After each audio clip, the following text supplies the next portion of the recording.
In a small southern town, the evenings always carried the scent of rain and the sound of church bells. Every Sunday, people came from miles around to gather under a white tent that glowed in the fading sun. They came to see one man, Caleb Turner, a preacher they said could heal with a single prayer. He stood tall, dressed in a bright white suit, his voice echoing through the crowd. His words brought tears, his touch brought hope, and his smile brought faith. But behind that smile, Caleb carried a secret that grew heavier each day. There were no miracles, the sick who rose, the blind who saw. They were actors, paid to play their part. Each performance was a lie, wrapped in scripture and applause. Caleb told himself it was harmless. "I'm giving them hope," he whispered to his reflection at night. "Isn't hope still holy?"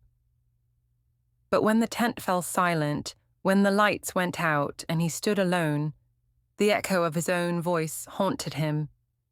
It wasn't faith he felt anymore. It was shame. One afternoon, during another revival, a fragile old woman approached the stage, holding a child in her arms. The girl couldn't walk. Her legs were thin, her eyes bright.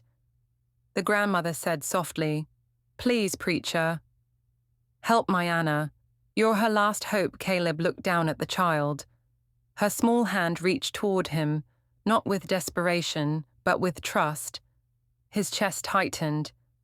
For the first time, he didn't want to lie, but the crowd waited. Their eyes were begging. Their faith demanded a miracle. His hands trembled.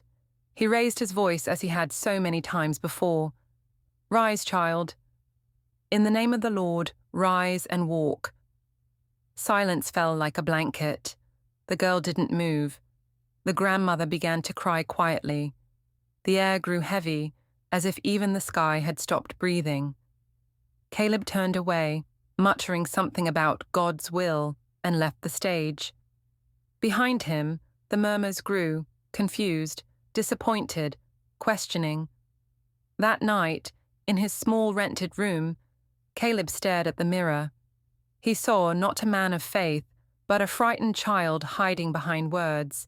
His knees hit the floor. "Lord," he whispered, "I've lied in your name.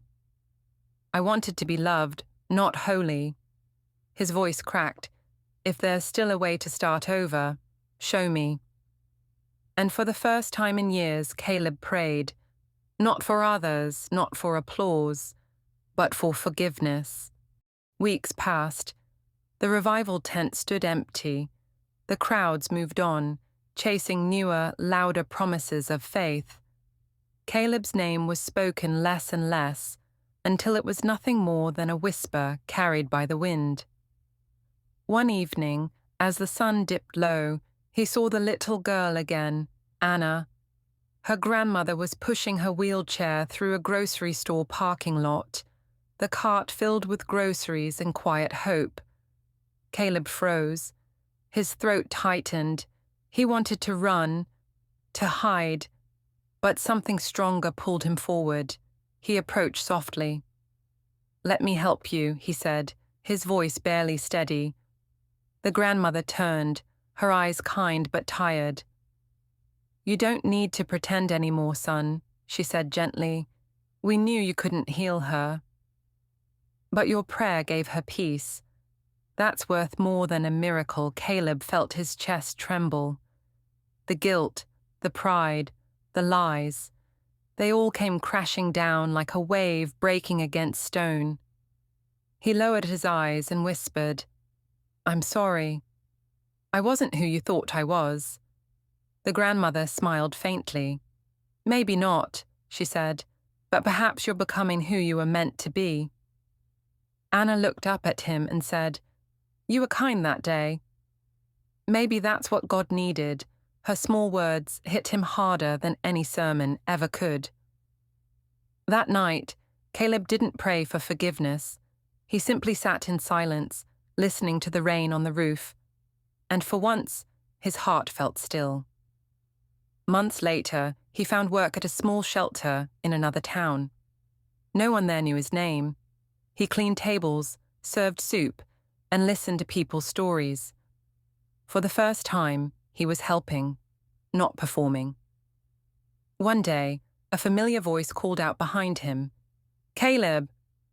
He turned. Anna stood at the door, her hair longer now, her steps unsteady, but real.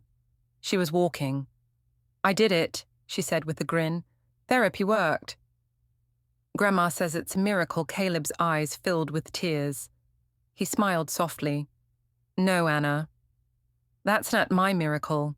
That's yours." The sunlight spilled across the room, painting the floor in warm gold. Caleb looked up and whispered, "Thank you for giving me the one thing I never earned. Truth." Moral: even false prophets can find truth in humility. Redemption begins where lies end. If this story touched your heart, remember, truth may hide in silence, but it never disappears. Share your thoughts below and subscribe for more real stories about forgiveness, second chances, and the power of honesty.